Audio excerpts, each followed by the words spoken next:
అవునంటాది.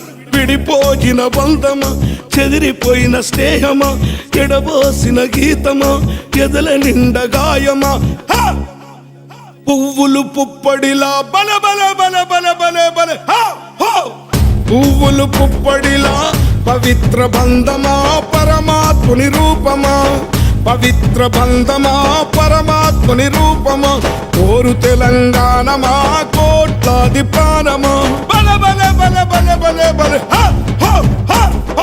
పొడుస్తున్న పొద్దు మీద నడుస్తున్న కాలమా, కోరు తెలంగాణమా, కోరు తెలంగాణమా, కోట్లాది ప్రాణమా.